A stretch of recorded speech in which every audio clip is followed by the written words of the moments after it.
Hey, so first, I just want to thank all of you for the sign up. The participation was really wonderful. We weren't kind of sure what we were going to get from this. I believe we've had upwards of 30, maybe even over 30 people had signed up, and that's just really wonderful. So we thank you very much. I also, before we start, want to acknowledge my colleagues who are upstairs, Vanessa and Patrick. The idea of doing this was Vanessa's. She came up with the thought that we should try to do something on a live stream. And Patrick is our YouTube maven. He understands all this. This is way over my pay grade. And without their help, we wouldn't be doing this right now. So, human foot in the golf swing. Human foot is an amazing tool. It is incredibly complicated. But we're going to try to do what we can to simplify that. Now, I did do a preview video, just to kind of talk a little bit about nomenclature. So in that, every field has their own terminology, and it can get confusing if I start talking about things. So I gave a little bit of an overview of some things you're going to hear today. If you haven't seen that, I encourage you to go back. I will try it again. As I'm mentioning those things, I will go over them, lightly here, but I don't want to get too far into depth on some of that. Leonardo da Vinci called the human foot a marvel of engineering and a beautiful work of art. And it really is. We have 206 bones in our body, and 26 of them are in the foot. What this foot has to go through every single day is pretty amazing. It's extraordinary that every time you hit the ground, you get to 1.5 times, and if you're running up to 3 times your body weight, hitting into this object, if you will, that this has to be able to absorb, and this has to be able to, again, after absorbing, propel you forward. It's extraordinary in that all these joints that you see, all this stuff in here, have very specific jobs to do. And what we discover is when some of these joints are not doing what they're designed to do, it can create all kinds of problems. So in often working with my clients, I start trying to equate the foot as a light switch and the hip muscles as a light bulb. If you walked into a room and you hit the switch and the bulb doesn't come on, what are your 2 assumptions? You've got a faulty switch, or you've got a faulty bulb, or it could be both. The human foot is a switch. When you step in, every time you step into the ground, as you're walking, as you land on your foot to step into the ground, you literally set off what we call a chain reaction, reaction that literally turns every joint in your body up to your neck. Now they're subtle, but it's happening. So when my foot hits the ground, it's literally running through my whole system. And in a preview video, I talked a little bit about this concept of the kinetic chain and this chain reaction biomechanics. So a really simple way to think about it is this. If you can, stand. And all I want you to do is take your arms, if you will, here, and I want you just to look at your feet. So obviously see how your feet are here. Now take your arms, and you're going to reach all the way around you, and then look back down at your feet, and you're going to notice how much your feet move. Now this is very specific. Obviously golf is a big rotation. So everything that we do, if anything I move, I create a chain reaction through the system. And again, like anything with a chain, if I have a chain in front of you here, and if I were to take that chain and I am to wiggle it, all those individual links would dissipate the force. But now if I took a link, or several links, and I welded them together, and I start shaking that chain, the welded links can't dissipate force because now they're welded together. So the links above and the links below will go through a lot more stress. Human body's no different.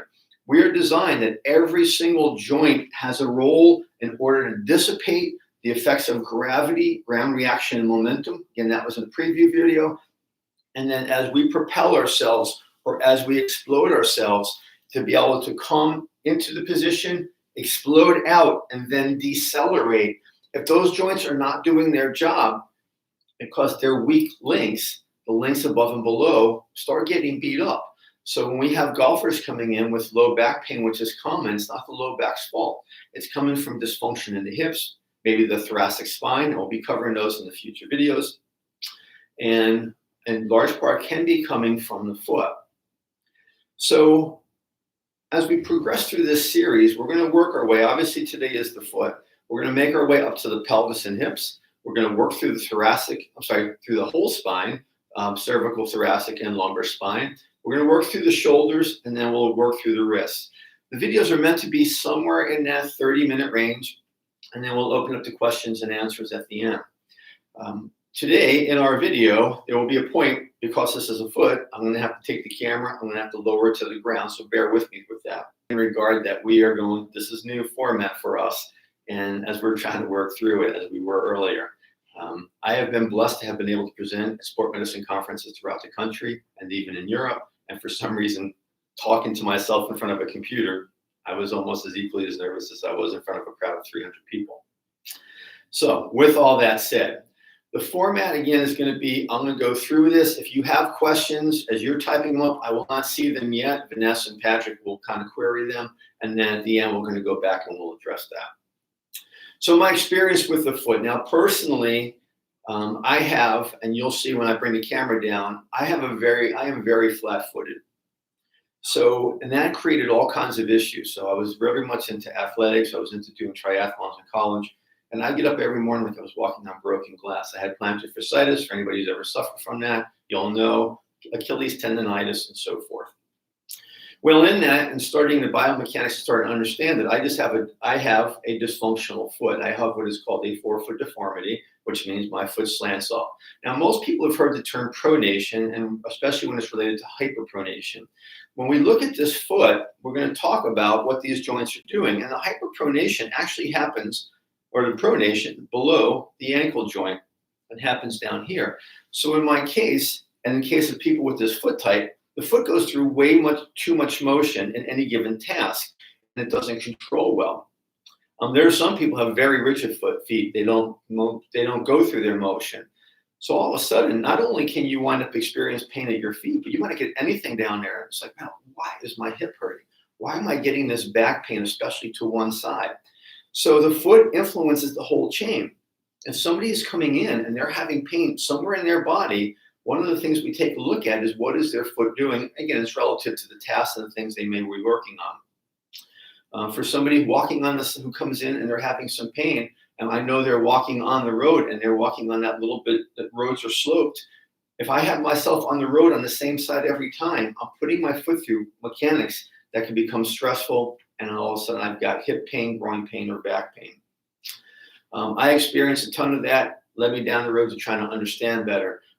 One of my greatest blessings, and this might sound crazy, is all the times I've injured myself. Because after I injured myself, being in the field that I'm in, I kind of figured, what happened, what went wrong?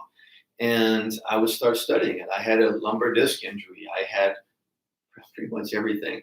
But it just forced me to study to understand what is going on, what was the injury. And then again, the blessing is that I've learned a lot and I've been able to help our membership with that. Last story in regard to this whole chain reaction. So I had a friend who was a strength coach for the White Sox back in the 90s. And they had one of their pitchers. The pitcher came up and with Tommy John, bad elbow issues, had to have Tommy John surgery. So they go open the elbow up, they do whatever they have to do to debris it, clean them up. And he's rehabbing pretty well, starts throwing, but as soon as he started putting velocity on, he started having pain again.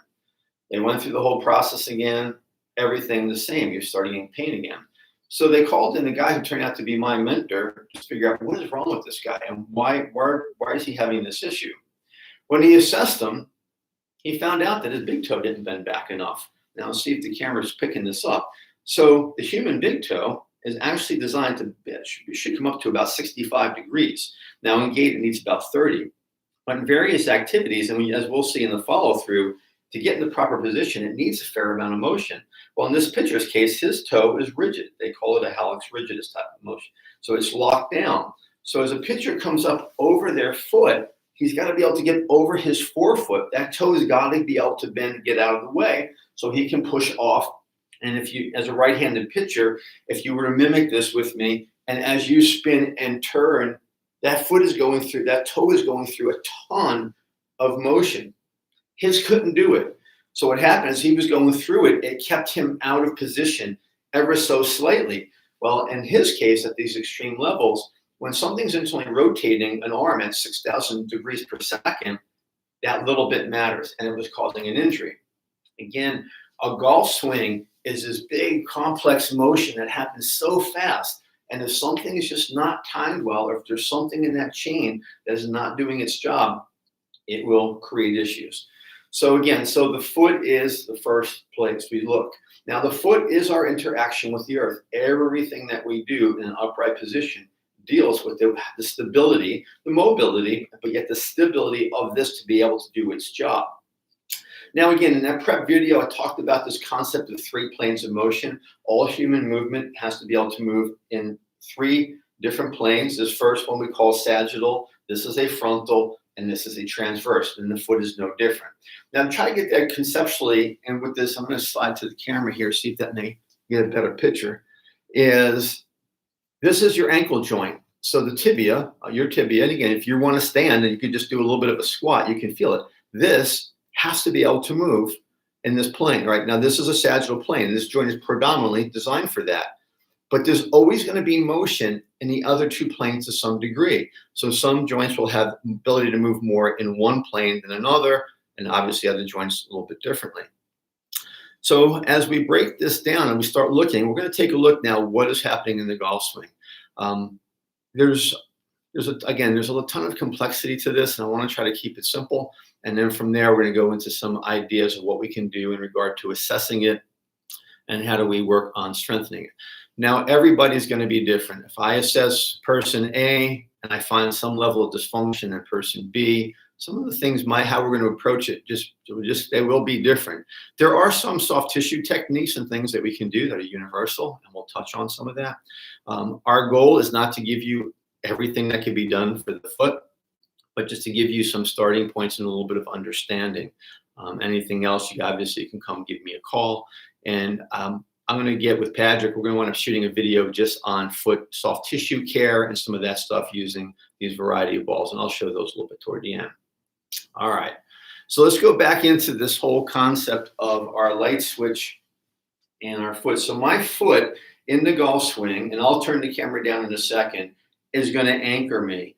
So now, as I go to make my turn, the ability of the foot to hold this position and anchor is what's going to load this hip. And this is the power zone. We're going to, again, that's our next week talk.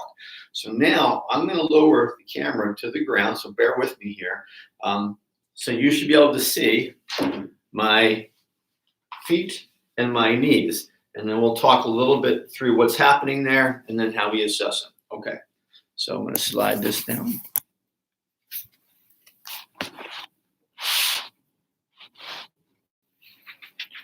All right, I think that looks okay.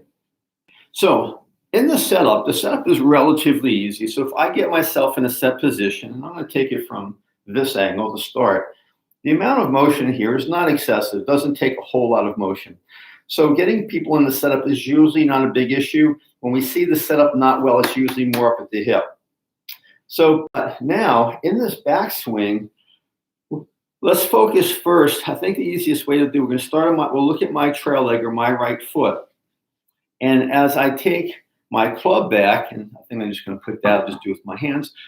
As I sit in this position, as I take my hand back, notice, you can see as my torso's pulling my pelvis, it's pulling all this to come out. Now, a really big key in a golf swing was taught, Harvey Penick used to teach keeping the pressure on this instep.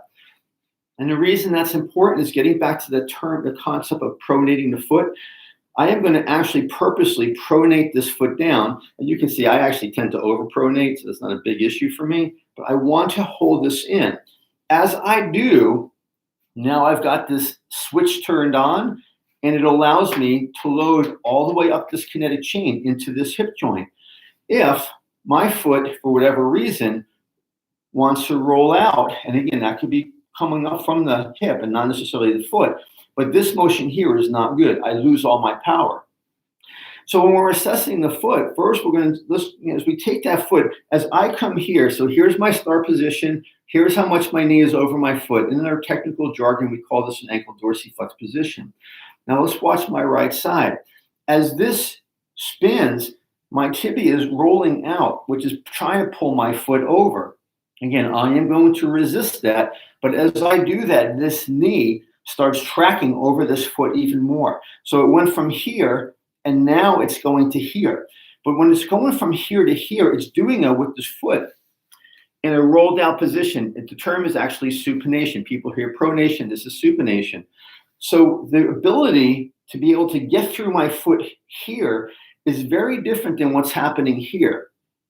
As I bring the club around here, notice how this knee dives in.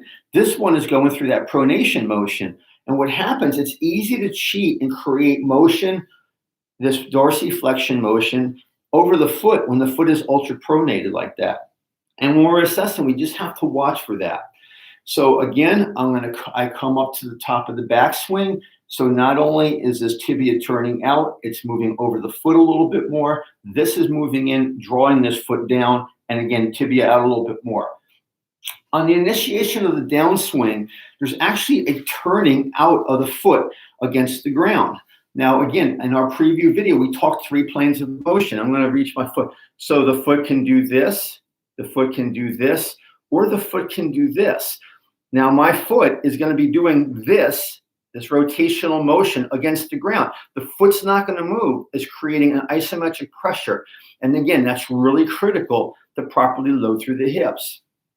As I bring my hands around to this position, as I start my downswing, this foot is trying to, almost like I'm spinning on a cigarette, it pushes into the ground, and then this starts spinning. Now notice I'm coming from this supinated position, if you will, to this pronated. As I drive this around, this is driving out. Upon impact, as I come in and I impact the ball, look how much motion that toe requires to be able to get through that position here. Now this foot is being driven out into that supinated position, but this knee is now going to extend up. So I don't need as much motion here. And as I drive through, I'm going to be able to get to my impact position, I'm going to be here. And of course, then the follow through will take you the rest of the way. Now, in some of that, again, that's going to look at the hip on regard to those positions as well. But so you can see how much motion the feet need. Sam Snead, I'm going to slide our video back up here. Sam Snead said that the feet were the most active body part in the golf swing. We don't tend to think of it that way, but you can see with all those joints and bones how much they've got to do. Now take that and then put yourself on an upslope, on a downslope, on a side slope, in the sand of a bunker, and all that matters. Now the feet is adjusting. One foot's a little bit up on a firm surface, one might be in the bunker on a soft surface, and the foot has to be able to adapt to all that so you can load and explode and get through everything. Okay, so now we're going to talk about the assessment piece. And again, when I generally will assess, I assess everything moving together. We won't cover that in great detail, but I'm going to just go through a few things that are very specific, ankle and foot. Now, I will say that if I have any suspicion that the foot's creating a problem, we get socks and shoes off, and I will manually, in our non-COVID era, times, I'll manually play with the foot and I'll see. I can grab somebody's foot just like I have this model, and I can determine, are the joints doing what they are supposed to do? If they're not, then we can reestablish that with certain soft tissue techniques and manual techniques. But overall, we can, a little bit of hands-on assessment, but then we're going to do a balance reach assessment. All right, and that goes like this. So again, I'm going to reset my camera. Next week, when we're doing pelvis, we won't have to be playing with the camera as much. So a simple way to assess mobility, and I'll do this from a couple different angles so you can see it. So a way of assessing mobility is I'm going to single leg balance on my right, and I'm going to take my left foot and I'm going to reach for the camera. As I reach, I just tap that toe on the ground and come up. I'm not worried about balance right now. I'm just looking for mobility. Come here and up. So I'm looking how much motion can that tibia getting over the foot. Now, if you notice, I'm so flat-footed, that's pretty easy, but notice how much I'm actually pronated even further. So I'm cheating, the joint below the ankle joint. So if I see that in somebody, what I'll do is make them reach across. So now they have to reach across and come out, reach across and come out. And we also can do this with a stable. I can stabilize the arms to make it easier for the person. So when this foot is turned out and I reach across, that changes the orientation. I take that pronation away and I'm seeing truly how much I can get through that joint, okay? And then of course, if I have somebody who doesn't get into that pronated position well, I can assess here. I can let them reach, let them come back, and I can see how well that motion can be. Now, once we've established what the motion is or is not, we want to see how well they can control it. And again, in our prep video, we talked about this concept of stable mobility. I have to have enough mobility through whatever part of the body I am assessing, but I have to have the control over it. If I'm Gumby and I can't control that, that's as big a problem as somebody who's as stiff as a board.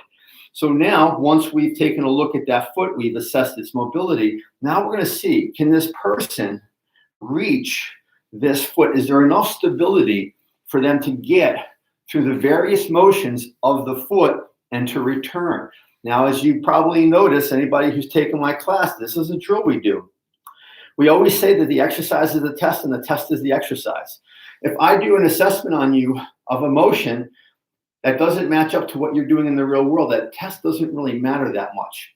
Again, a little bit of a side angle to repeat. So if I'm gonna test the mobility, I can test a variety of angles to see how much motion I can get out of those angles.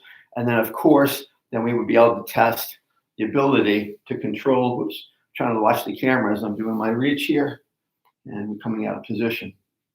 So, okay, so I'm gonna put our camera back up.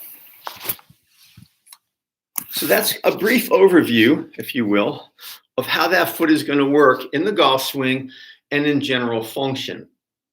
Now, after we've done assessing it and mobilizing and stabilizing it, we've got to say, okay, we have a restriction there. What are we going to do about it?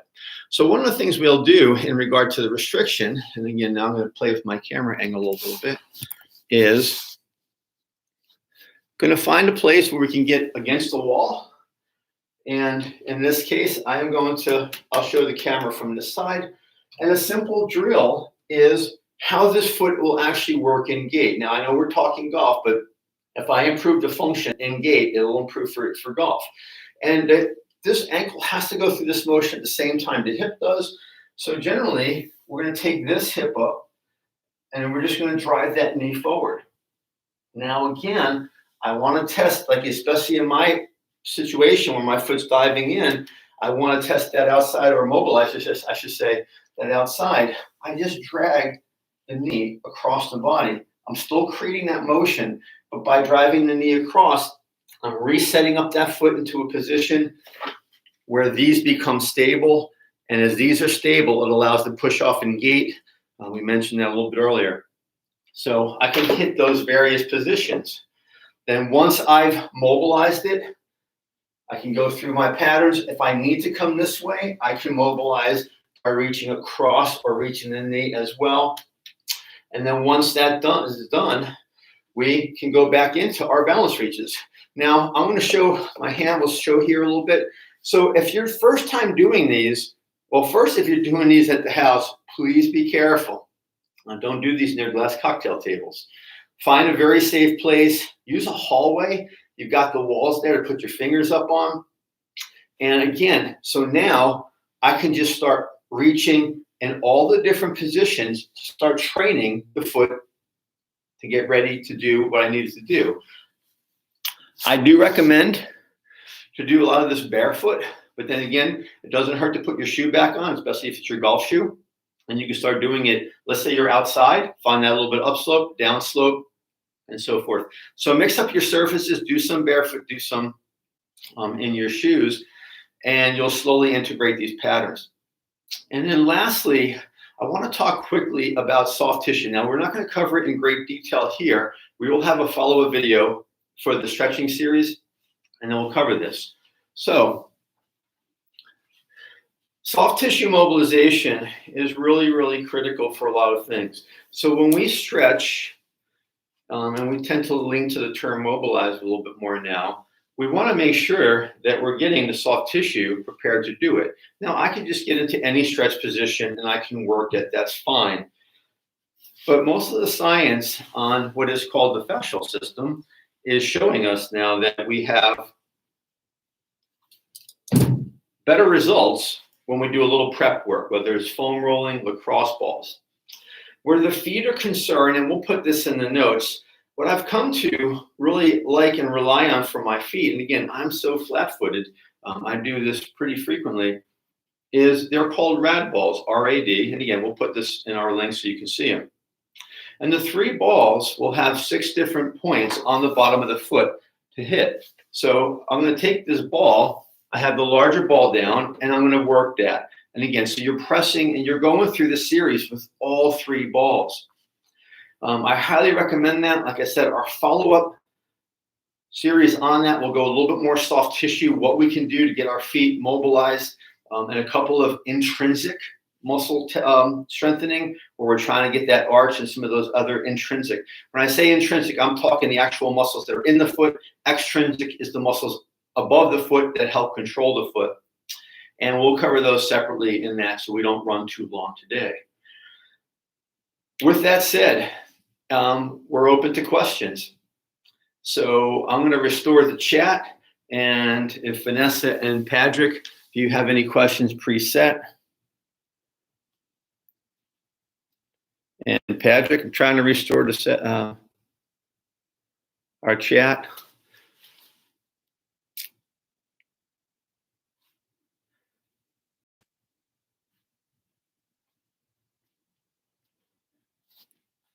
I think I hear Patrick coming down the stairs.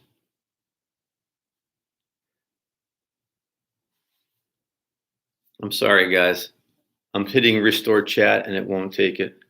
So give me a second here.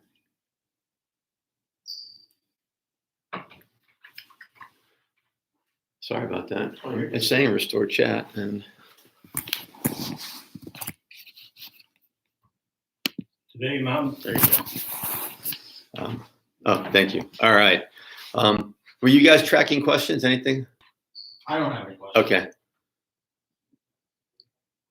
All right. Is it okay? Is it so Stacy Lyons is asking, is it okay to do soft tissue massage with a neuroma, or should you work around it? Actually, it's fine to do it. I actually do it all the time. I do have a neuroma. I didn't get into details of my orthotic process. I mentioned in college all the issues I had. I got put in orthotic. I was in orthotic for 30 odd years. I'll cover this maybe more in the other video too.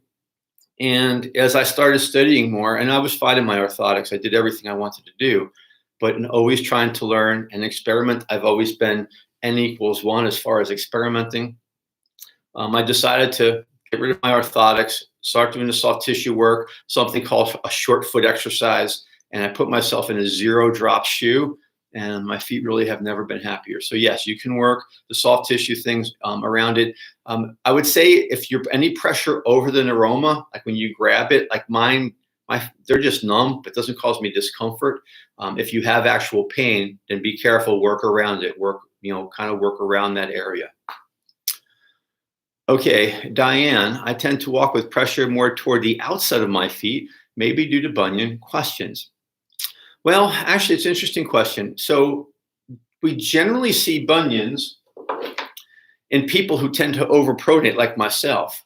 When that foot, so the mechanics of gait dictate the foot absorbs the ground and all these bones kind of unlock and they absorb. Then as the other leg swings through, the tibia gets pulled and it resets these bones, like we were seeing even in the golf swing. And it creates a firm lever to push off. If somebody's foot is excessively floppy, like mine on the propulsion, the timing of this is not very good and the bone rubs. And then all of a sudden we wind up with a bunion or that rigid toe I was mentioning that picture had where it doesn't move well. If you're walking on the outside, what I'd have to try to assess is it happening because you're trying to avoid pain? And so your body's saying, okay, that hurts, I'm keeping you out here. Or you happen to maybe have a rigid foot and the foot just can't get through enough pronation. And that's where the history, sometimes people come in, they've had a history of ankle sprains, and then that subtalar joint, the joint below the ankle joint, just doesn't want to do its job. we get that baby to wiggle around, and it usually helps out a bit. So Diane, if there's ever a time, if you ever can come down this way, I'd be glad to take a look at that for you. And then we have Carol. Can the foot be reworked after bunion surgery and a previous broken ankle? Yes, to some degree. Now, again, it depends on the bunion surgery and if they put pins and if you're pinned. There's always going to be some level of a loss of motion. Again, we know that this big toe should get to 65 degrees, and some people have very little. But let's say you were stuck at 20 and we got you to 25 or 30. It matters. It can make a little bit of a difference. And then again, same with the broken ankle. It depends on the fixation. If it's a clean break and it healed, depending on what age it happened at, there's really no reason that you shouldn't be able to get full use of motion. What happens oftentimes after an injury, the bones heal, but the soft tissue from not using it become kind of frozen. Anybody know anybody with a frozen shoulder? They hurt their shoulder, they get put in a sling, and then after being in a sling long enough, all of a sudden they take the sling off, lift your arm, and they can't. The capsule adheres down pretty quickly. Again, we assess that and try to figure out based on the history what was going on there. But if we, determine that it was a clean break, everything should be healed, then more than likely it's soft tissue. And yes, that soft tissue should be able to be resolved. Now, if there's pins and if there's plates, then it's not going to really happen. We'd have to try to work around that as best we can. Any other thoughts or questions? I think that we've covered the ones that I've seen coming through.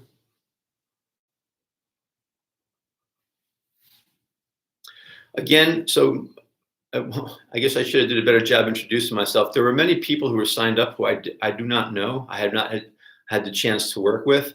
Again, so my name is Vance Farino. You can find my contact information on our website.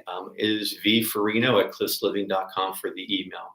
So any questions, any thoughts or concerns, and if you want to come by and see me, I'll be glad to help you out. And thank you so much for attending.